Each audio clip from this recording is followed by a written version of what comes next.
Conventionally, employers shortlist job aspirants to fill their vacancies. However, this unconventional webinar underscores to shortlist your employer. If you are meritorious and equipped with employability skills, you can shortlist your employer.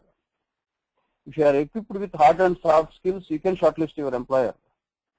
If you acquire right mindset, skill set and tool set, you can shortlist your employer.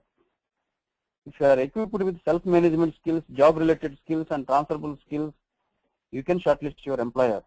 Therefore, shortlisting your employer is an easy task if you are equipped with adequate knowledge, skills and abilities and are employable and deployable in the corporate world.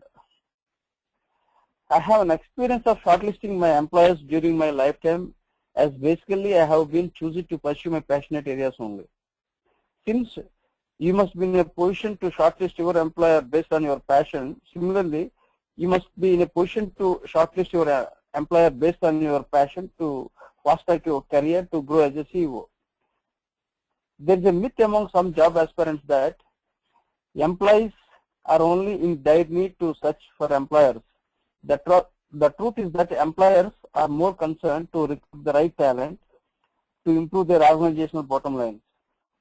In fact, job seekers and job givers must be in a win-win position to make employment fruitful. Above all, these are the days of partnership between the job providers and the job seekers, as the days of the employer and the employee relationship are getting outdated gradually. Here is how you can shortlist your employer. You must choose the right employer based on your passions, career opportunities, and monetary benefits. You must keep your priorities right, first of all. You must be clear about your career goals. Where do you see yourself 5 years, then 10 years, 15 years, and 20 years from now? Emphasize more on your passion rather than money.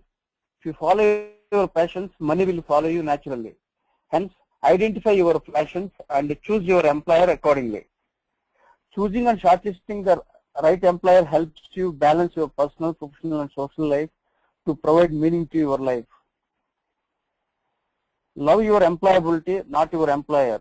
That means employers appreciate employees who are committed and dedicated. They don't appreciate flatterers and informers. Of course, they need informers among the employees who can pass them with genuine information about other employees to safeguard their organizational interests. It's known as informal communication, which often serves as a feedback for the employers.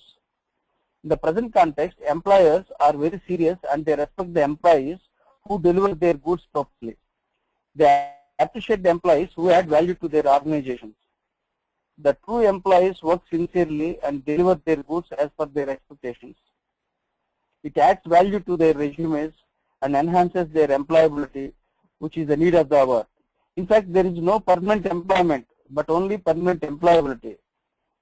To ensure your permanent employability, you must regularly update your knowledge, skills, and abilities. You must learn, unlearn, and relearn the changing times and technologies.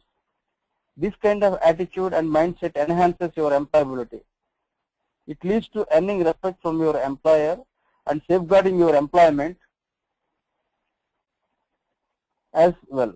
Even if there is any problem with your present employer due to organizational politics, you will be in a great demand elsewhere as you are already equipped with employability skills. Other employers are eagerly waiting to absorb you. Hence, love your employability, not your employer. Let us move on to the slide number 3.